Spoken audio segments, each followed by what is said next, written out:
నమస్కారం. ఈరోజు మనం కోటిగామ సుత్తంలోని ఒక బోధన గురించి కొంచెం లోతుగా మాట్లాడుకుందాం. తప్పకుండా. జీవితంలో అవే సమస్యలు, అవే అసంతృప్తులు మళ్ళీ మళ్ళీ ఎందుకు ఎదురవుతాయి? ఒక చక్రంలాగా. అవును. ఆ చక్రం నుండి బయటపడటం ఎలా అనే దానిపై ఇదొక స్పష్టమైన మార్గాన్ని చూపిస్తుంది. అయితే ఈ బోధనలో నన్ను బాగా ఆకట్టుకున్న విషయం ఏంటంటే, చెప్పండి. బుద్ధుడు తన శిష్యులతో మీరు నేను కూడా ఇదే కారణం చేత ఇంతకాలం ఈ సంసారంలో తిరుగుతూనే ఉన్నామని చెప్పడం. అవును. ఆ మాట చాలా శక్తివంతమైనది. ఒక జ్ఞాని తనను కూడా మనలాంటి సాధారణ ప్రయాణికుడిగానే చూడటం. ఇక్కడే అసలు విషయం దాగి ఉంది. కరెక్ట్. సరే, ఈ అంశాన్ని కొంచెం విడదీసి చూద్దాం. చూద్దాం. ఆ ఒక్క వాక్యం మొత్తం బోధనకే ఒక కొత్త కోణాన్నిస్తుంది. సాధారణంగా బోధకులు ఎలా ఉంటారు? తమనొక ఉన్నత స్థానంలో ఉంచి మాట్లాడతారు. అవును. మేము చెప్పేది వినండి అన్నట్టుగా. సరిగ్గా.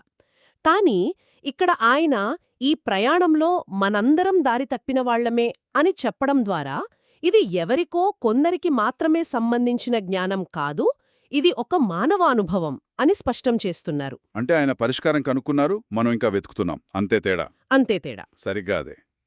ఇక సుత్తంలోని ప్రధాన వాక్యానికొస్తే 4 ఆర్య సత్యాలను సరిగ్గా అర్థం చేసుకోకపోవడం, వాటిని లోతుగా గ్రహించకపోవడం వలనే మనం ఈ సుదీర్ఘమైన సంసార చక్రంలో చిక్కుకుపోయామని బుద్ధుడు చెప్పారు. అవును.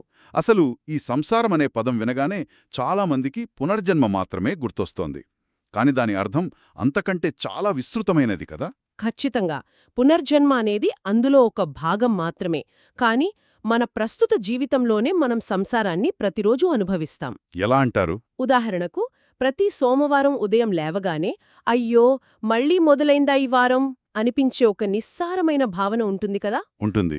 అది సంసారమే. మనకు మంచిది కాదని తెలిసినా మళ్ళీ మళ్ళీ అవే తప్పులు చేయడం, బాధపెట్టే సంబంధాలలోనే ఇరుక్కోవడం, ఒకే రకమైన మానసిక అలజడులతో సతమతమవడం. అంటే ఒకే చోట గుండ్రంగా తిరుగుతూ ఉండటం లాంటిది. అవును. ఈ అంతంలేని పునరావృత్తమయ్యే చక్రమే సంసారం. మనం ఒక లూప్లో ఇరుక్కుపోయినట్లు అనమాట. మరి ఈ లూప్ నుండి బయటపడటానికి తాళం చెవి లాంటివి ఆ 4 ఆర్యసత్యాలంటున్నారు. అవును. మన శ్రోతలకు వాటి గురించి ప్రాథమికంగా తెలిసే ఉంటుంది. దుఃఖం, దానికి కారణం, దాని నివారణ మరియు నివారణకు మార్గం. అయితే కేవలం ఈ జాబితా తెలుసుకుంటే సరిపోదు గదా. అస్సలు సరిపోదు. ఈ 4 సత్యాల అమరికలోనే ఏదో ప్రత్యేకత ఉంది. ఒక రకంగా చెప్పాలంటే ఇది ఒక వైద్యుడు రోగాన్ని నిర్ధారించే పద్ధతిలా అనిపిస్తుంది నాకు. అద్భుతమైన పోలిక. అది కేవలం పోలిక కాదు, ఆ బోధన యొక్క నిర్మాణమే అది. మొదటిది, దుఃఖం ఉంది అని అంగీకరించడం. సమస్యను గుర్తించడం. అవును. ఇది కేవలం నొప్పి, బాధ అని మాత్రమే కాదు, మనకు ఎంత ఆనందాన్ని ఇచ్చే విషయమైనా అది శాశ్వతం కాదు, దాని స్వభావంలోనే ఒక రకమైన అసంతృప్తి దాగి ఉంది అని గుర్తించడం. సరే, ఇక రెండవది, కారణాన్ని కనుక్కోవడం. సముదయం. ఈ దుఃఖానికి కారణం ఎక్కడో బయటలేదు, మన లోపలే ఉన్న తృష్ణ అంటే తీరని దాహం, కోరిక అని నిర్ధారించడం. ఇక్కడే నాకొక సందేహం వస్తోంది. కోరికలు లేకుండా మనిషి ఎలా బతుకుతాడు? ఒక లక్ష్యాన్ని చేరుకోవాలనే కోరిక, మంచి జీవితం గడపాలనే కోరిక కూడా తప్పేనా? చాలా మంచి ప్రశ్న. ఇక్కడ బుద్ధుడు చెప్పే తృష్ణకు మన సాధారణ కోరికకు తేడా ఏంటి? చాలా ముఖ్యమైన ప్రశ్న అడిగారు. బుద్ధుని బోధనలలో అన్ని కోరికలు తప్పు అని ఎక్కడా చెప్పలేదు.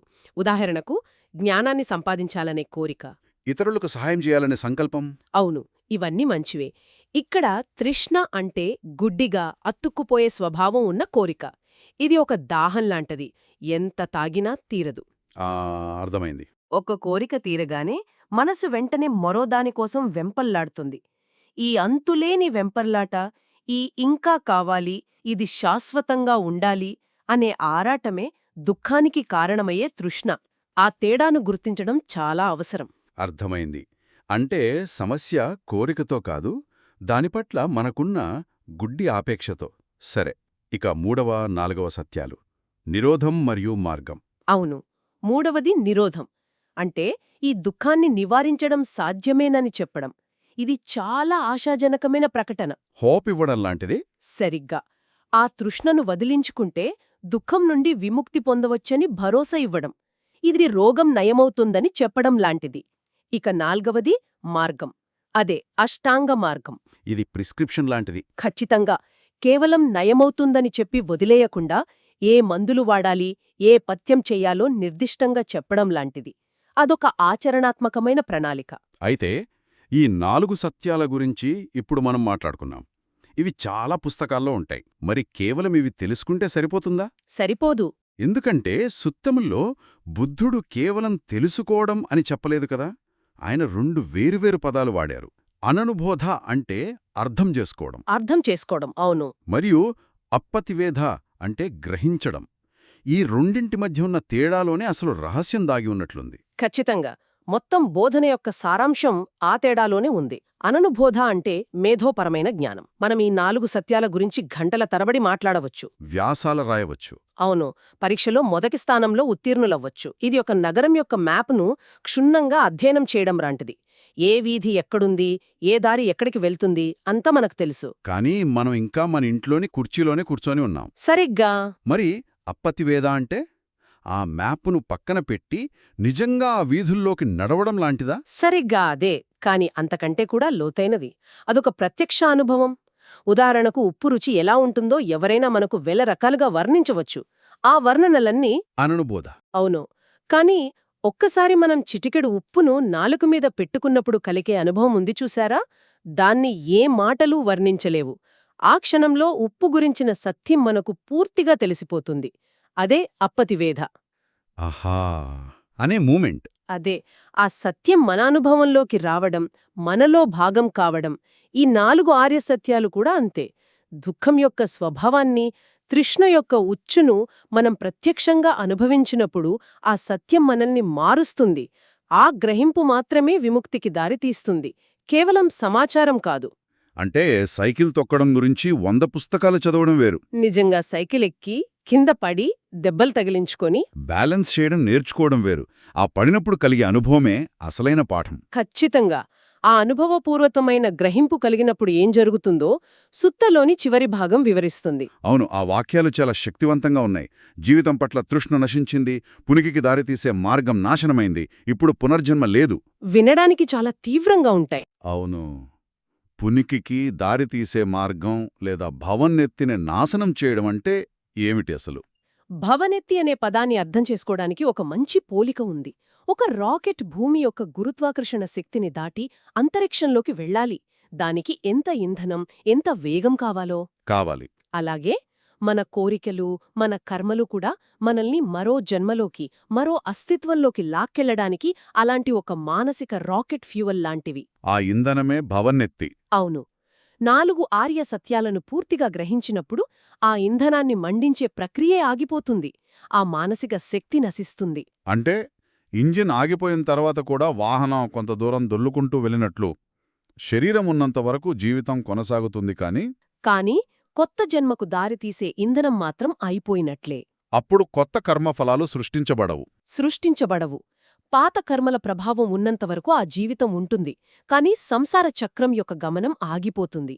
అందుకే ఇప్పుడు పునర్జన్మ లేదు అని చెప్పబడింది. అది అసంకల్పితంగా కర్మల కారణంగా జరిగే పునర్జన్మ చక్రం ముయ్యడం. అవును, దుఃఖం నుండి పూర్తి స్వేచ్ఛ, అదే నిర్వాణం. ఇప్పుడు మనం మొదట మాట్లాడుకున్న విషయానికి వద్దాం. ఈ మొత్తం ప్రక్రియలో బుద్ధుడు తనను తాను కూడా కలుపుకుని మీరు మరియు నేను అని చెప్పడం వెనకున్న లోతైన అర్థమేమిటి?